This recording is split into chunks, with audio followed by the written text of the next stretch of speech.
Booster load is complete. And we have also...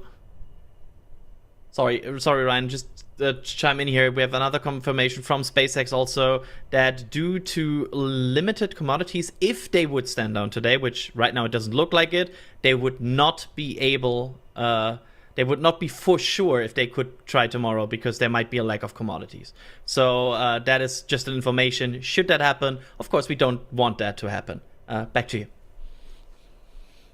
We are hearing they are not planning to take that 40-second hold. I will say it again, SpaceX are not planning to take the T-minus 40-second hold. So we could be, everything's looking good, 1 minute, 20 seconds away from launch at this point in time. We should blast through that second hold point. We should see the flame deflector lighting up. We should see those engines lighting up afterwards. They're just beautiful, beautiful engines. Wonderful. The super heavy engine configuration is just incredible. I think it's one of the most incredible engineering things ever accomplished. We've got SpaceX teams watching in Starbase, SpaceX teams watching in Hawthorne, California. They're very excited. We're very excited. Everyone in chat should be very excited. Under a minute from launch, 45 seconds to go. Let's look out for the detonation suppression system underneath that orbital launch mount, and then that flame deflector lighting up as well. 40 seconds to go. We should be blasting through that hold point.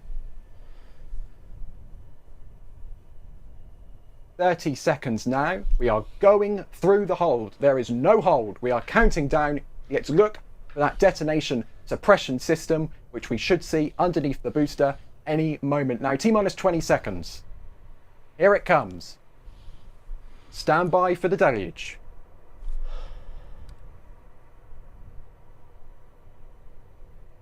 We are go for launch. There's the deluge. Here's ignition.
We are 60 seconds into flight. Starship is well and truly off and away. Vapor cone! Ooh. Oh my goodness! Look at that live shot of Starship ascending into space. We are 33 engines for 33 engines on the Super Heavy booster. We are headed to hot staging. Amazing. That was stunning.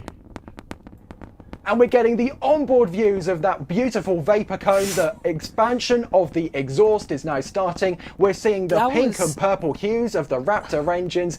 Alex, how is that from your point of view, the first 90 seconds of flight? It's going well. That was an amazing vapor cone as Starship was just punching through the atmosphere, getting into space. So far, so good. It looks like Starship it got one engine out now.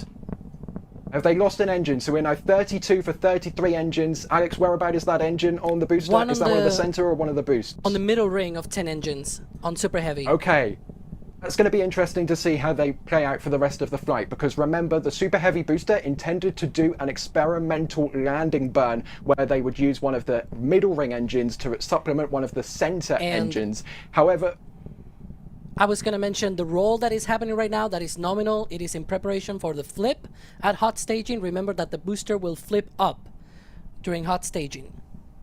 And we are only a few seconds away from that hot staging maneuver. We should see all but 3 of those Super Heavy engines shutting down, the ship 6 engines lighting up, and then those 2 vehicles separating. Let's watch from on board these vehicles.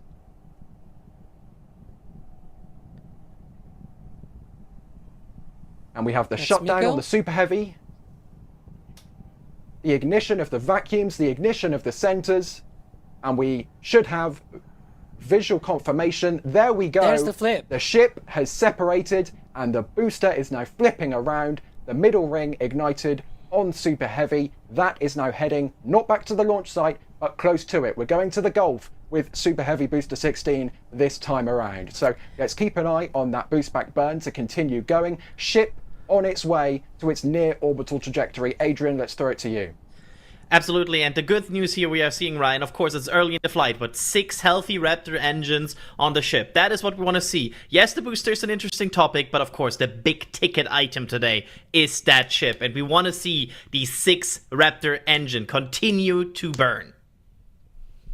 We see the middle ring of engines shut down on the Super Heavy booster. Those 3 Raptor middle engines continue burning for a few seconds longer, and then after that, we should see the the hot staging ring jettison from the booster. SpaceX doesn't keep that attached for this Block 2 generation of booster because it's simply too heavy. It messes up its aerodynamics and its mass on the way back in. And we can confirm that the boost back burn has shut down on the booster. That single engine in the middle ring that went out on ascent is also what was also out on the boost back burn. So it's gonna be interesting. I'm starting to think that it probably just is not there at all. Maybe because usually they try maybe it ejected the relight Raptor. it. Yeah. Yeah. I'm not sure with Alex, maybe you can answer this, but we have seen before a booster go out in a Raptor go out in flight on the booster before, and then it came back. That engine relit for the landing burn. Yeah. So that could happen this time around if indeed the engine is still there. I'm not sure which particular booster that was, but we can see now the venting from the booster. Alex, this all looks nominal, correct? And the hot staging ring as well. Yeah, the venting is normal. They dump the propellant on the main tank. Now they're going to be using just the landing tank.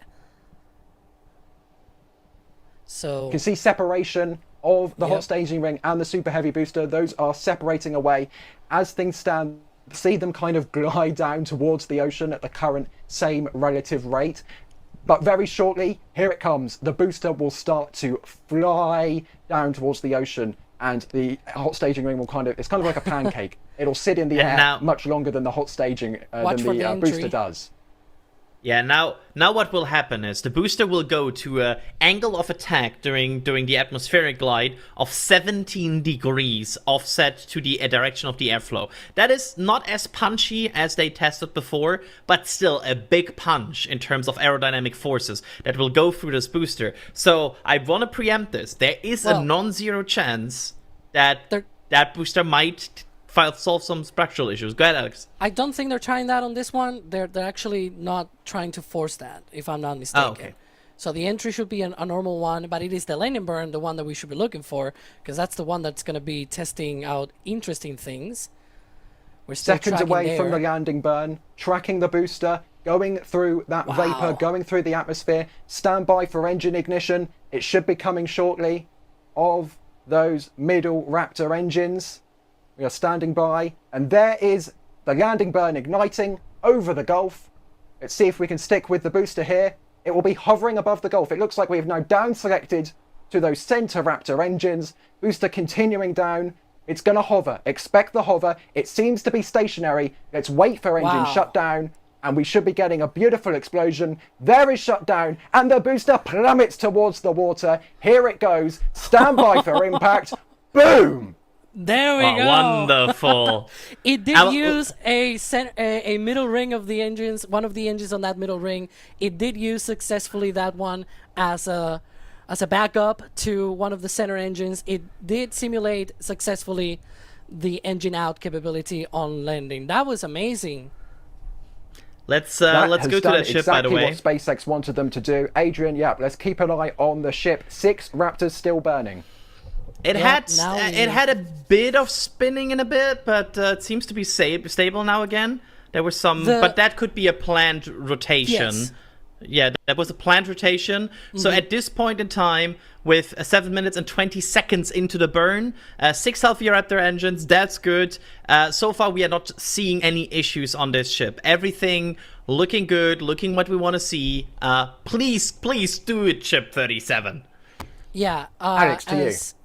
just like happened on the last flight, when they do that directional flip with the booster at hot staging, they rotate it, and then when the ship is going on its own, then it flips back to the original orientation from liftoff, right? And so that's essentially what they did with the ship on its own as it was going up into space.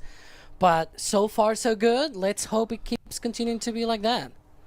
Another minute or so. 8 minutes into flight at this point, ship continuing on its way. We are seconds away from Seco. This is the point that ships in the first two blocks of flight. It's a bit longer, I think. They extended that a bit. I heard a sonic boom, I think. But either way, we're getting very close to Seco. This is a point that the first two Block 2 ships didn't get to. The last ship did. However, it did see some issues which meant it lost attitude control. This is the time for SpaceX to improve on the previous flights. Look at those 6 Raptors still burning. 8 minutes, approaching 9 minutes into flight. Seco should be coming up. Oh, there it is. Shutdown.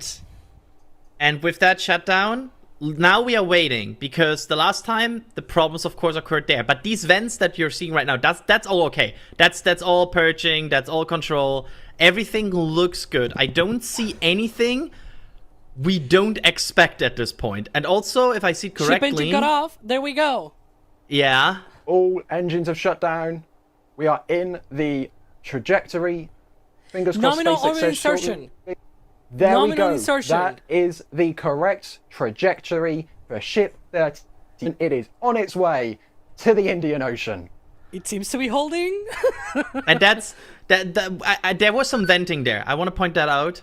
But that venting looks to be normal. That is, that's like normal control dump after the Raptor engine has shut down, as we are seeing the people there at the outpost watching. But the ship, you can see it, it's stable in bottom right. It has attitude control. The camera view you are seeing right now is on one of the forward flaps. So the camera is moving because they're moving the flaps in space. I don't think I've ever seen this before. Maybe checking them out before entry? Yeah, like entry a bit of wiggle. Still a long way to go, But I like this so far. Like we are usually pretty able to spot these kind of problems once they occur. So far, I'm not spotting anything here that makes my, makes me feel bad. So that's good. I want to hear this. I want to see this. There's the timeline. Yep, absolutely. Next up, and that's a very important milestone for the program, is at 18 minutes and 27 seconds, we will start to see the payload deployment demonstration. That might be the first time that something is going to be released from a Starship in space. Intentionally. Intentionally, not the Raptor nozzle. But yeah, that is what Alex, remind me, how many Starlink simulators are we intending to see deployed at T plus 18 minutes and 27 seconds? 8 of them should be deployed from Starship's payload bay. We're entering now orbital sunset as Starship heads into the shadow of Earth. And again, we should remind that venting is normal. One of the things of Starship is that it carries a lot of propellant, right? But it also carries a lot of payload into orbit. And one of the things that they don't need is those tanks full or with any sort of propellant for entry, because they already have their landing tanks. Starship already has a set of landing tanks. The main tanks don't need to be full or with any fluid at all. So they're Explore China your way with exclusive promo codes.